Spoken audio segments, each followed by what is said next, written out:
بسم اللہ الرحمن الرحیم میرے یوٹیوب فیملی اینڈ فرینڈس، السلام علیکم ورحمۃ اللہ وبرکاتہ۔ آج ہم اسکول میں تشریف فرما ہیں۔ یہاں پر ہم بچوں کے ساتھ اسکول میں درخت لگائیں گے، ٹریز لگائیں گے۔ تقریباً 300 درخت ہیں جو ہم نے یہاں پر لگانے ہیں۔ تو ہمارے جو ٹیچرز حضرات ہیں وہ بھی ہمارے ساتھ تعاون کر رہے ہیں۔ ایک درخت لگانے کے لیے کم سے کم 400-500 روپیہ لگتا ہے، اور اس کی دیکھ بھال بچے خود کر لیتے ہیں۔ ان کو ڈیوٹی دی جاتی ہے کہ بچے ان کو ریگولر طور پہ دیکھ بھال کریں، ان کو پانی لگائیں، ان کو توڑیں نہیں۔ تو اس طرح جو سکولز ہوتے ہیں وہ سرسبز شاداب ہو جاتے ہیں، اور بچوں کو بھی ایک قسم کی کیئرنگ کرنے کا شوق پیدا ہوتا ہے۔ اپنا ملک کو سرسبز بنانا ہوتا ہے، احساس ہمدردی پیدا ہوتی ہے، اور گرینری جو ہوتی ہے آنکھوں کو ٹھنڈک دیتی ہے۔ ایک قسم کا بچوں کو گارڈننگ کی ہابی بھی ملتی ہے۔ تو جب سب مل کر کام کرتے ہیں تو بہت اچھا لگتا ہے۔ آپ دیکھ سکتے ہیں کہ سپرنگ میں اتنے خوبصورت پھول کھلے ہوئے ہیں، پھول کی کیاریاں ہیں، اور صبح صبح بچے جب اسکول میں آ کے دیکھتے ہیں تو بہت خوش ہوتے ہیں، اور وہ کوشش کرتے ہیں کہ اپنے گھروں میں بھی وہ پھول وغیرہ لگائیں، گلاب کے، چنبیلی کے خوبصورت پھول لگائیں، اور وہ اپنے گھر کو بھی خوبصورت بنائیں۔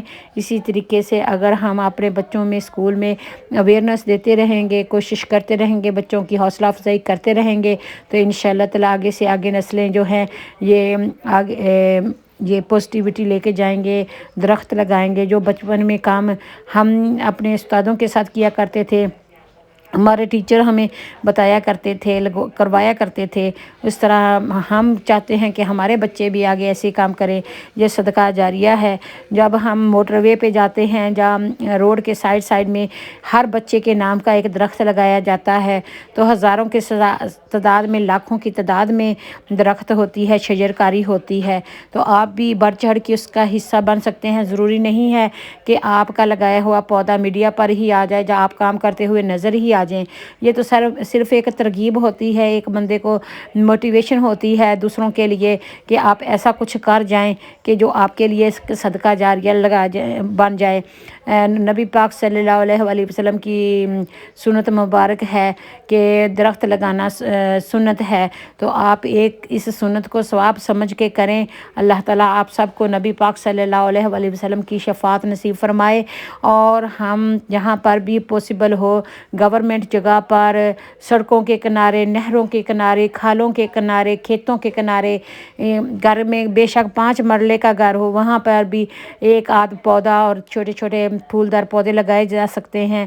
اور جن کے گھر بڑے ہیں وہ 3 درخت یا 8 درخت اپنے ہر انسان کے نام کا ایک درخت لگائیں، کیونکہ جب درخت لگاتے ہیں تو پرندے اس پہ پناہ لیتے ہیں، سائے میں گرمی سے اپنے آپ کو بچاتے ہیں۔ ان کے لیے ہماری طرح کے گھر تو نہیں ہیں، نہ ان کے لیے کوئی خوراک ہے جو ہم کرتے ہیں۔ انہوں نے بھی زندہ رہنا ہے، انہوں نے بھی پانی پینا ہے، تو وہ پرند چرند کی وہ اماجگاہ ہوتی ہے، رہنے کی جگہ ہوتی ہے، رہائش ہوتی ہے۔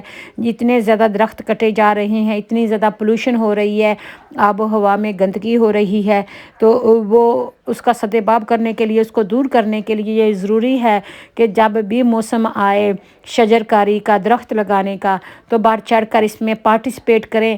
اپنے گھروں میں چھوٹے چھوٹے گلے بنا لیں، منی باکس بنا لیں، جس میں ہر روز 1 روپیہ، 10 روپے، جتنے بھی آپ سے حسب توفیق ہے اس میں صدقے کے ڈالتے جائیں۔ جب وہ سال بھر آپ وہ گلے میں سے پیسے نکالیں گے تو 2-3 ہزار روپیہ تو ہو جائے گا، جس میں 4-5 پودے مل جائیں گے اچھے قسم کے، 2-3 سال کے بڑے ہوئے، جو چلنے میں کامیاب ہوں گے۔ بس آپ کو یہی تگدو کرنی ہے کہ ان کو ٹائم پر آپ نے پانی دینا ہے، اور جانوروں وغیرہ کے کھانے سے بچانا ہے، اور ان کو تھوڑی تھوڑی ان کی کٹائی کرنی پڑتی ہے۔ جو اننیسیسریلی شاخیں ہوتی ہیں وہ کاٹ دی جاتی ہیں، تو اس سے درخت جو ہے تناور اور مضبوط ہوتا ہے، اور خوبصورت بھی لگتا ہے۔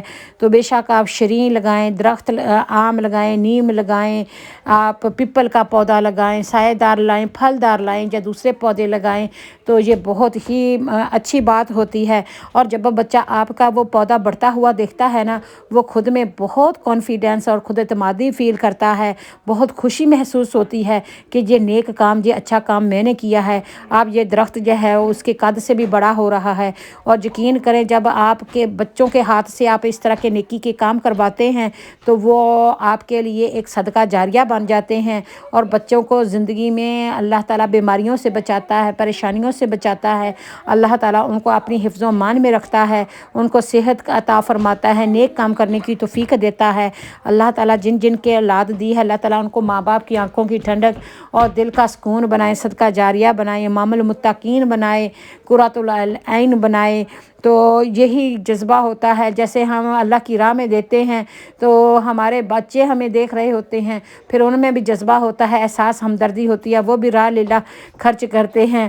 اور جو لوگ ہمارے ماں باپ کرتے تھے تو ہمیں ترغیب ملی، اس طرح آپ لوگ بھی جو بھی کام نیکی کا کرتے ہیں بڑھ چڑھ کے کریں گے تو انشاءاللہ تعالیٰ وہ بہت ہی آپ کو اس کا اجر ملے گا۔ اجر دینے والی ذات اللہ تعالیٰ کی ہے، جو کیا کہتے ہیں، اللہ تعالیٰ انصاف کرنے والا ہے۔ ججمنٹ جو ہے آپ نہ بنیں کہ کس کا کیا ہوا قبول ہوتا ہے، کس کا نہیں ہوتا، کس نے کتنا کیا، صرف اللہ کے ہاتھ میں کریں اور چھوٹی چھوٹی نیکیاں کرتے رہیں، اس سے بڑی نیکیاں کرنے کا جذبہ ملے گا۔ یہ آرٹیفیشل فلاور ہیں، اور آرٹیفیشل اصلی فلاور کے مقابلے میں کچھ بھی نہیں ہوتے۔ اس لیے جو ایکچوئل خوبصورتی ہے نا وہ انسان کے دل کی خوبصورتی ہوتی ہے، انسان کی اچھی نیت کی خوبصورتی ہوتی ہے، اچھے اخلاق کی خوبصورتی ہوتی ہے، اور جو نیچرل خوبصورتی ہوتی ہے اس کا مقابلہ آرٹیفیشل نہیں کر سکتی۔ بہت ساری تعلیمات، بہت ساری چیزیں، کتابیں یہاں پر ہوتی ہیں جن سے ہم مستفید ہو سکتے ہیں، اور جب تک ان پہ عمل پیرا نہیں ہوں گے تو وہ کتابوں کا کوئی فائدہ نہیں ہے۔ اللہ تعالیٰ نے انسان کو قلم کے ذریعے سے علم سکھایا، اور اللہ تعالیٰ نے انسان کو وہ کچھ سکھایا جس کا پہلے اس کو علم شعور نہیں تھا۔ تو اللہ تعالیٰ نے انسان کو فرشتوں پر بھی فوقیت عطا فرمائی، جنوں پر بھی فوقیت عطا فرمائی۔ تمام جو کچھ بھی اللہ تعالیٰ نے پیدا فرمایا ہے مخلوقات، سب سے بڑھ کے اللہ تعالیٰ نے انسان کو اشرف المخلوق بنایا۔ اللہ تعالیٰ فرماتے ہیں درد دل کے واسطے پیدا کیا انسان کو، ورنہ اطاعت کے لیے کم نہ تھے کرو بیاں، ورنہ اطاعت کے لیے کم نہ تھے کرو بیاں۔ کس کو خوبصورت پھل پسند نہیں ہے، کسی کو خوبصورت پھول پسند نہیں ہے، کس کو پیارے پیارے بچے پسند نہیں ہیں، تو پلیز کس کو پرندوں کا چہچہانا پسند نہیں ہے۔ تو اس لیے خدارہ اس دنیا کو خوبصورت بنانے کے لیے اور خوبصورت رہنے دینے کے لیے پودے لگائیں، پھول لگائیں، اور ماحول کو سیف اینڈ ساؤنڈ رہنے دیں، جئیں اور جینے دیں۔ آپ خود بھی جئیں اور دوسروں کو بھی جینے دیں، رکاوٹیں پیدا نہ کریں، ایسا کام نہ کریں جس سے آپ خود ہی شرمسار ہوں، آپ کو بعد میں پچھتانا پڑے۔ اب پچھتائے کیا ہو جب چڑیاں چگیں کھیت۔ یہاں پر آپ دیکھ سکتے ہیں کہ یہ بلاسم ٹری ہے جس کی جو آندھی کی وجہ سے پوری کی پوری برانچ بالکل گرنے والی ہے، لیکن پھر بھی وہ پھولوں سے بھری ہوئی ہے، خوبصورت لگ رہی ہے۔ ابھی تو اتنی سردی ہے تو سردی کی وجہ سے یہ پھول اچھے سے کھلے نہیں ہیں، پھر بند سے ہو گئے ہیں، اور بہت سارے پھول جو ہیں زمین پر بھی آ گرے ہیں، لیکن پھر بھی دیکھیں کہ خوبصورت اتنی لگتی ہے نا۔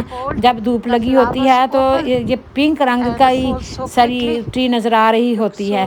تو میں دوبارہ بھی پھر آپ کو اس پر ویڈیو بنا کے دکھاؤں گی۔ اور اتنی زیادہ آندھی چلنے کی وجہ سے، اتنی سردی ہونے کی وجہ سے بہت سارے پھول جو ہیں وہ کھلے بغیر ہی یہ نیچے زمین پہ آ گرے ہیں، خراب ہو گئے ہیں۔ تو اس لیے یہ جو پودے ہوتے ہیں ان کی جڑوں کو کہیں سے پانی نہیں ملتا، ویکنس بھی ہوتی ہے، تو جو آپ درخت لگائیں تو ان کا خیال رکھیں۔ Thank you.